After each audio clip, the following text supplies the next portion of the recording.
ভারতের communist party মার্ক্সবাদী যে প্রতিবাদ সংগঠিত করার ডাক দিয়েছেন, আমরা আজকে রাজ্য কমিটির পক্ষ থেকে এই আগরতলা শহরে এই প্রতিবাদ সভায় মিছিল করে এসে সমবেত হয়েছি। এই সভার সভাপতি কমরেড মানিক দে, এখানে উপস্থিত আমাদের রাজ্য সম্পাদক কমরেড জিতেন চৌধুরী এবং অন্যান্য নেতৃবৃন্দ, মা বোনের এবং সংগ্রামী বন্ধুগণ। রৌদ্র নেই, কিন্তু প্রখর যে তাপ সবাইকে আমাদের কাহিল করেছে, এবং এটা বাজেটের এই তাপ, অন্য কোনো তাপ না। অসহ্য গরম। বাজেটও আমাদের দেশের মানুষকে, বিশেষ করে আমরা যারা সাধারণ মানুষ, কৃষক, শ্রমিক, বেকার, মহিলা, সবার জীবনের অধিকারগুলো কেড়ে নিয়েছে। বেশি কথা বলার দরকার নেই, ইতিমধ্যেই চর্চায় এসেছে। গোটা দেশে বাজেটের পক্ষে যত, তার বিপক্ষে অনেক বেশি বেশি প্রচার হয়েছে। এটা আমরা গর্বিত যে বিজেপির সর্বনাশা নীতির বিরুদ্ধে দেশের সুশীল সমাজ, দেশের সাধারণ যে মিডিয়া, সোশ্যাল মিডিয়া, এমনকি বেশ কিছু সংবাদপত্র যারা বড়লোকের সেবা করতেন, তারাও আজকে লিখতে বাধ্য হচ্ছেন। আজকে একটি বড় খবরের কাগজ আমাদের বাংলার আনন্দবাজার, তার আর্টিকেল দেখছিলাম যে এটা ভারতবর্ষের বাজেটের ইতিহাসে সবচেয়ে বড় গুজামিলের বাজেট। মানুষের জন্য কিছু নেই। কার জন্য আছে? আদানি, আম্বানি, কর্পোরেট যারা, তার জন্য আছে। আর কার জন্য? উচ্চবিত্ত যারা, উচ্চ মধ্যবিত্ত যারা, তাদের কর কমিয়ে দেওয়া হয়েছে। কালকে দেখছিলাম একটি কার্টুন, আপনি হীরা কিনলে জিএসটি কম, হীরার গয়না কিনলে। স্কুলের বাচ্চাদের খাতা কলম বই কিনলে তার উপর 18% জিএসটি।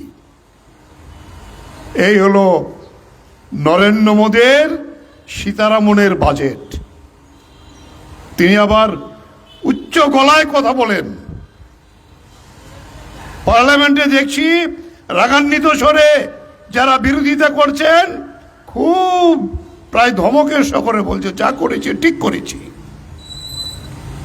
এই জায়গায় বলবো, আমরা যারা কমিউনিস্ট পার্টি, বামপন্থীরা, আমরা এই বিজেপির বিরুদ্ধে মানুষকে জাগ্রত করার জন্য ডাক দিয়েছিলাম। তার ভিত্তিতেই আজকে বিজেপি বিরোধী যে জোট, ইন্ডিয়া ব্লক, এটা তৈরি হয়েছে। সর্বাত্মক হয়নি, সম্ভব না। তারপরেও যেটা হয়েছে, মোদির নিজেই বলেছে, মোদিকা পরিবার তুলে দাও। হ্যাঁ, এখন মোদিকা পরিবার নেই, এনডিএ পরিবার। এইটাও চলে যেতে পারে।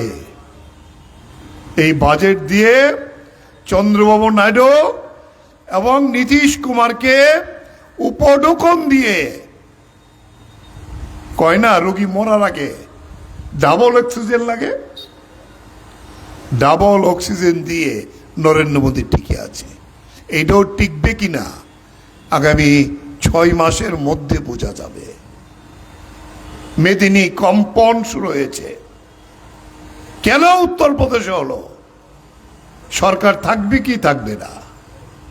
3টি রাজ্যের নির্বাচন হবে, সবাই মিলে লাগছে।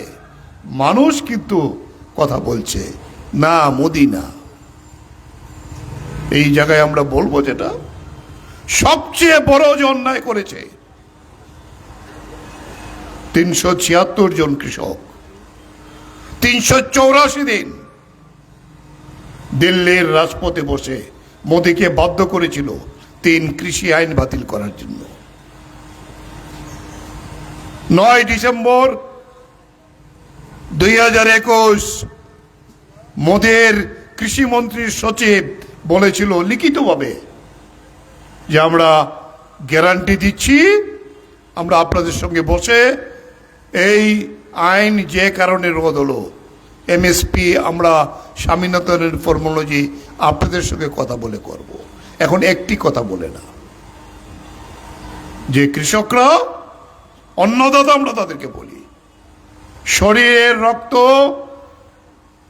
ঘামে পরিণত করে, জলে পরিণত করে আমাদের জন্য খাবার যোগায়, আমাদের সমস্ত কিছু যোগায়।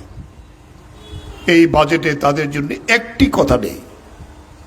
তারা দেশের জনগণের 70%।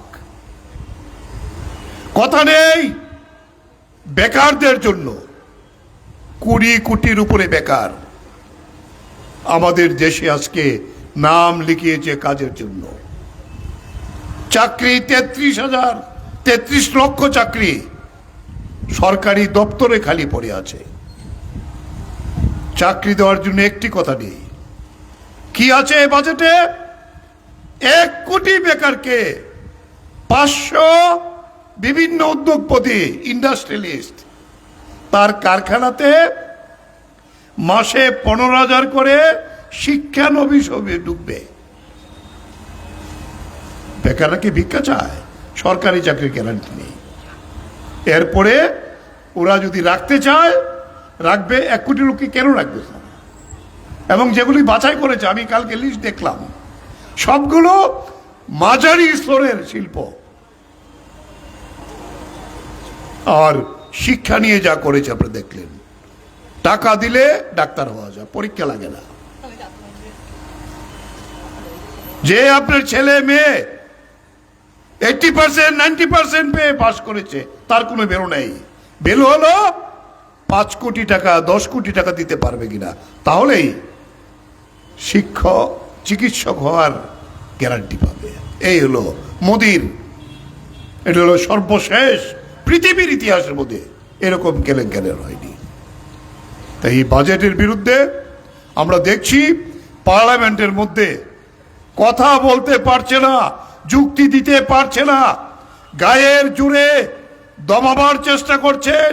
কিন্তু আমরা বলবো এইবার তো আর গায়ের জোর খাটে না বেশি, কারণ বিরোধী পক্ষ প্রায় সমান। মোদির যে সংখ্যাগরিষ্ঠতা আর বিরোধীদের যে সংখ্যালঘিষ্ঠতা প্রায় কাছাকাছি। তাই এই প্রতিবাদ শক্ত হচ্ছে। এই প্রতিবাদকে, পার্লামেন্টের প্রতিবাদকে আমরা রাস্তায় নিয়ে এসেছি মানুষকে সামিল করার জন্য। এই 2 চাপে আমরা নরেন্দ্র মোদী সরকারকে বাধ্য করাতে চাই জনগণের স্বার্থ সংশ্লিষ্ট বাজেট করার জন্য। তাই আমি আর বেশি কথা বাড়াতে চাই না। এই লড়াই এখানে শেষ না। এই লড়াই আরো শক্তিশালী করতে হবে। এই লড়াইকে আরো বেশি ক্ষুরোধার করতে হবে।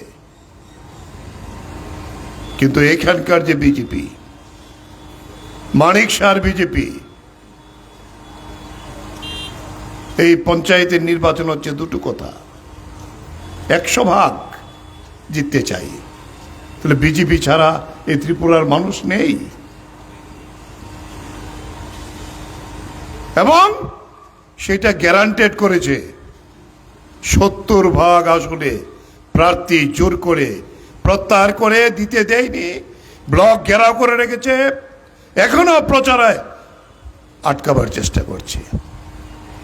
আজকে দেখছিলাম আরেকটি কে পশ্চিমবাংলার পঞ্চায়েত নির্বাচন, এখানে 13% আনকন্টেস্ট তৃণমূল। আর ত্রিপুরার পঞ্চায়েত নির্বাচন 71% আনকন্টেস্ট। ওইখানকার তৃণমূল আর ত্রিপুরার বিজেপি তৃণমূলকেও ছাড়িয়ে গেছে। তো মানুষ কিন্তু দেখছে। মানুষ নেই বলে বিজেপির লোকেরা এসে আমাদের বলছে আপনারা যদি দিতে পারতেন আমরা দেখতাম কি ভোট হয়। চোর, ডাকাত, ফেন্সিডিল, গাঁজা ব্যবসায়ী, ড্রাগসের ব্যবসায়ী বিজেপির প্রার্থী, টাকা কামাই পঞ্চায়েতে আছে, এটাকে প্রহসনে পরিণত করেছে। তাই এই জায়গায় দাঁড়িয়ে আমরা গোটা রাজ্যেই তারপরেও ঠিক করেছি মাথা নত করব না। যে কয়জন প্রার্থী আছে আমরা শেষ লড়াই পর্যন্ত লড়ব, মানিকবাবুদের দেখাবার জন্য যে আমরা আছি। তারা থাকবে না, কিন্তু আমরা থাকব। তাই এই কয়টি কথা বলে আবারও সবাইকে সংগ্রামী অভিনন্দন জানিয়ে আমি আমার কথা বলা শেষ করলাম। ইনকিলাব জিন্দাবাদ, ভারতের কমিউনিস্ট পার্টি মার্ক্সবাদী জিন্দাবাদ।